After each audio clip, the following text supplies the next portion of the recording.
سبزیاں لینے جائیں تو آپ کو جو بڑے بڑے مال ہیں وہاں قیمتیں ہو رہی ہیں، دکانداروں کے پاس جائیں وہاں اور اور جو ریڑھی پہ بیٹھا ہوا ہے اس کی قیمتیں کچھ اور۔ اگر آپ ہفتہ اتوار بدھ بازار یا اتوار بازار جہاں کہیں لگتے، اگر آپ وہاں جائیں تو آپ کو وہاں بھی لگژری قسم کی گاڑیاں نظر آئیں گی۔ اگر بازاروں میں ریٹ کنٹرول ریٹ پہ جو گورنمنٹ کی طرف سے مقرر کیے گئے ان قیمتوں پہ آپ کو اشیاء مل رہی ہیں تو پھر ان بازاروں میں اتنا رش کیوں ہے؟ یہ بھی تو اسی منڈی سے آتے ہیں، یہ جو دکاندار ہیں یا مال ہے یہ بھی تو اسی منڈی سے سارا سامان لے کے آتے ہیں جو اتوار بازاروں یا ہفتہ بازاروں یا بدھ بازاروں میں فروخت ہو رہا ہے۔ پھر عام بازار میں اور ان شاپنگ مالوں پہ اس کی قیمتیں زیادہ کیوں ہوتی ہیں؟ اور اگر کہیں قیمت ایک بھی ہے تو ان چیزوں کا معیار ایک نہیں۔ ہم پھر حکومت کو آئینی ترمیم پر مبارکباد دیں گے اور انہیں یہ احساس دلانے کی کوشش کریں گے کہ ترمیم پاس ہو گئی ہے، خدا کے لیے اب عوام کے لیے بھی کچھ کریں۔ عوام کے بنیادی حقوق صرف یہ نہیں کہ ان کو روزمرہ کی اشیاء سستی ملے، عوام کے بنیادی حقوق یہ بھی ہیں کہ وہ اگر گھر سے باہر نکلیں تو ان کو تمام سہولتیں میسر ہوں جو ان کا حق ہے، جن کے لیے وہ ٹیکس دیتے ہیں۔ عوام کو ٹوٹی ہوئی سڑکیں ملتی ہیں، عوام کو کوڑا کرکٹ جو ہے وہ سڑکوں پر بکھرا ہوا ملتا ہے، عوام کو اسٹریٹ لائٹ میسر نہیں ہے، اور جہاں اتنا اندھیرا ہوتا ہے وہاں پہ جرائم پیشہ جو لوگ ہیں وہ بھی منظر عام پر آ جاتے ہیں۔ پولیس ناکے لگے ہوتے ہیں، وہ رات کو ٹارچ پکڑ کے کھڑے ہوتے ہیں، اور وہ کن کو روکتے ہیں زیادہ؟ کسی بڑی گاڑی کو نہیں روکیں گے، کسی بڑی گاڑی کالے شیشے والوں کو نہیں روکیں گے، وہ موٹر سائیکل والوں کو روکیں گے، وہ کسی ٹرک کو روکیں گے، وہ کسی ٹریکٹر ٹرالی والے کو روکیں گے، یا کسی مسافر بس کو روکیں گے جو اپنا راستہ بدل کر کسی اور طرف سے جانے کی کوشش کر رہی ہے، لیکن اسے نہیں پتا کہ شیر جوان جو ہیں وہ دوسری طرف میں کھڑے ہیں۔ بہرحال ہم بار بار اس لیے آئینی ترمیم کی مبارکباد دے رہے ہیں کہ اس آئینی ایسا لگ رہا تھا کہ اس آئینی ترمیم کی وجہ سے ملک میں خوشحالی آ جائے گی، دودھ کی نہریں بہیں گی، عوام سکھ کا سانس لیں گے۔ ٹرانسپورٹ کے آپ کرایہ دیکھ لیں، تیل کی قیمتیں پچھلے کئی ماہ سے کم ہو رہی، لیکن ٹرانسپورٹ کے کرایے کم نہیں ہوتے۔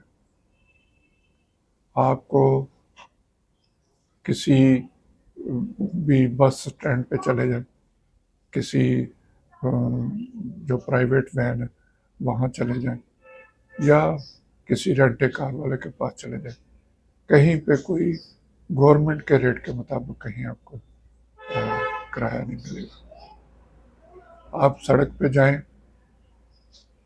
آپ کو دھواں چھوڑتی ہوئی گاڑیاں بھی نظر آئیں گی، آپ کو پریشر ہارن بھی نظر آئیں گے۔ یہ سب کچھ بھی عوام کے بنیادی حقوق ہے۔ اب ترمیم تو آپ نے پاس کروا لی، خدا را اب عوام میں آئیں، عوام میں آ کے ان کے مسائل حل کریں، ان کو منڈیوں کے ریٹ کے مطابق ان کو اشیاء فراہم کرنے کی کوشش کریں۔ آپ کے مجسٹریٹ، آپ کی پولیس، آپ کی انتظامیہ کہاں پہ ہیں؟ وہ صرف مخالفین کو کچلنے کے لیے رہ گئے ہیں۔ اس لیے ان اداروں کی عزت بھی کم ہوتی جا رہی ہے۔ ہمارے جو صاحب اقتدار ہیں وہ جب کرسی پہ ہوتے ہیں بھول جاتے ہیں کہ انہوں نے ایک دن زمین پہ بھی آنا ہے، اور جب زمین پہ آتے ہیں تو ہم دیکھتے ہیں ان کے ساتھ عوام کیا حال کرتا ہے۔ جس کو جس طرح کا غصہ کہا جاتا ہے کہ یہ بدتمیزی ہے، یہ ملک کی بدنامی ہے، لیکن جو عوام کے حقوق اپنی سیٹ پہ بیٹھ کے جب پورے نہیں کیے جاتے تو پھر عوام اپنا غصہ مختلف طریقوں سے نکالتی ہے۔ اس لیے برائے مہربانی ان آئینی ترمیموں سے باہر آئے۔ آپ کی حکومت صرف اس لیے نہیں بنی تھی کہ وہ صدارتی آرڈیننس اور جو قوانین ہیں ان کے ایکٹ اور آئینی ترمیم صرف یہی کچھ کریں۔ آپ عوام میں آئیں، عوام کے مسائل حل کرنے کی کوشش کریں۔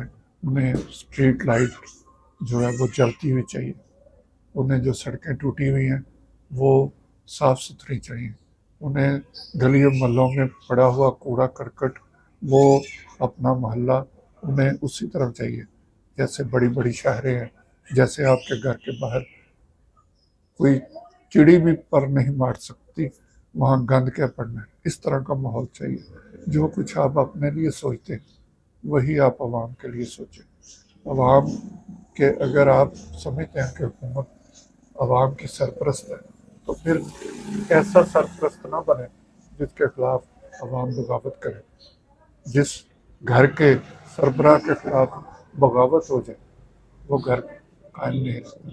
اسی طرح عوام کو مجبور نہ کریں کہ وہ اپنے سربراہ کے خلاف بغاوت کریں، ان پہ انگلی اٹھائیں، ان کے سر پہ ہاتھ رکھیں اور ان آئینی ترمیموں کا جو جھنجھٹ ہے اس سے باہر نکلیں، عوام کے مسائل حل کریں۔